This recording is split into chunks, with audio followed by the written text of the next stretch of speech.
پچھلے ویڈیو میں آپ نے دیکھا کہ کیسے اللہ نے آدم علیہ السلام کو زمین کا خلیفہ بنا کر بھیجا، کیسے جنت سے زمین تک کا سفر شروع ہوا، کیسے انسان سے پہلی بھول ہوئی مگر توبہ کے ساتھ رحمت بھی اتری۔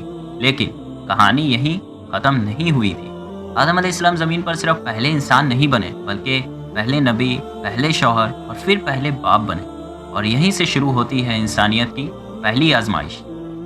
آدم علیہ السلام اور حوا رضی اللہ تعالیٰ عنہا کی اولاد بڑھنے لگی۔ روایتوں کے مطابق ہر بار جڑوا بچے پیدا ہوتے، ایک بیٹا اور ایک بیٹی۔ اللہ کے حکم سے اس دور میں نکاح کا طریقہ یہ تھا کہ ایک جڑوا میں پیدا ہوا بیٹا دوسرے جڑوا میں پیدا ہوئی بیٹی سے نکاح کرے گا تاکہ انسانی نسل پاک طریقے سے آگے بڑھے۔ یہیں سے امتحان شروع ہوا، قابل اور حابل، دو بھائی، ایک ہی باپ، ایک ہی گھر، ایک ہی تعلیم، مگر دل ایک جیسا نہیں تھا۔ روایتوں میں آتا ہے کہ قابل کے ساتھ پیدا ہونے والی بہن زیادہ خوبصورت تھی اور حابل کے ساتھ پیدا ہونے والی اس سے کم۔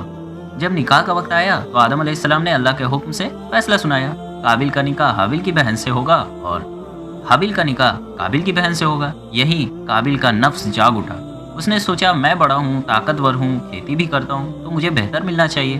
اصل جلن عورت کی نہیں تھی، جلن اس بات کی تھی کہ اللہ کا حکم اس کی مرضی کے خلاف کیسے تھا۔ حابل نے خاموشی سے فیصلہ مان لیا اور قابل کے دل میں آگ لگ گئی۔ آدم علیہ السلام نے جھگڑا بڑھتے دیکھا تو نبی ہونے کے ناطے فیصلہ کیا کہ دونوں اللہ کے لیے قربانی پیش کرو، جس کی قربانی قبول ہوگی وہی حق پر ہوگی۔ حابل چرواہا تھا، اس نے اپنی بھیڑوں میں سے سب سے اچھی، سب سے صحت مند بھیڑ چن لی کیونکہ وہ جانتا تھا کہ اللہ دل دیکھتا ہے۔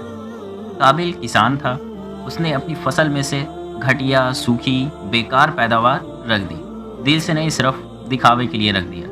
اللہ نے حابل کی قربانی قبول کر لی اور قابل کی قربانی رد کر دیا، اور یہیں سے جلن نفرت بن گئی۔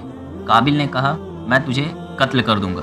حابل نے جواب دیا اللہ صرف متقیوں کی قربانی قبول کرتا ہے، اگر تو مجھے مارنے کے لیے ہاتھ اٹھائے گا تو بھی میں تجھ پر ہاتھ نہیں اٹھاؤں گا، میں اللہ سے ڈرتا ہوں۔ لیکن جب دل میں تقویٰ نہ ہو تو نصیحت بھی زہر لگتی ہے، اور پھر دنیا نے پہلی بار دیکھا ایک بھائی کو دوسرے بھائی کے ہاتھوں مرتے ہوئے، اور یہ تھا انسانیت کا پہلا قتل۔ پھر قتل کے بعد قابل کو سکون نہیں مل رہا تھا، وہ اپنے بھائی کی لاش کو لے کر حیران اور پریشان گھومتا رہا، اسے نہیں پتا تھا کہ اب کیا کرے۔ تبھی اللہ نے ایک کوہ بھیجا جو زمین کھود کر دوسرے مرے ہوئے کوے کو دفن کرتا ہے۔ قابل رو پڑا اور بولا ہائے افسوس، کیا میں اس کوے جتنا بھی نہیں ہو سکا۔ یہ پچھتاوا تھا مگر توبہ نہیں۔ اللہ نے اسے اسی وقت ہلاک نہیں کیا مگر زندہ رکھا، اور یہی اس کا عذاب بن گیا۔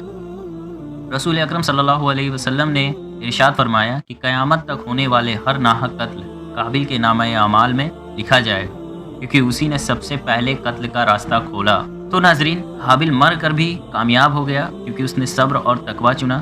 قابل زندہ رہ کر بھی ہار گیا کیونکہ اس نے حسد اور غصے کو چنا۔ آدم علیہ السلام نے غلطی کی، توبہ کیا، اللہ نے انہیں اٹھا دیا۔ قابل نے غلطی کی، حسد کیا اور گرتا چلا گیا۔ اے اللہ ہمیں حابل جیسا دل عطا فرما، تقویٰ والی قربانی کی توفیق دے، اور قابل کے حسد، غصے اور نافرمانی سے ہماری حفاظت فرما، آمین یا رب العالمین۔ اگر آپ کو یہ سلسلہ پسند آ رہا ہے تو جڑے رہیے، کیونکہ آنے والی کہانیاں عبرت بھی ہے اور ہدایت بھی۔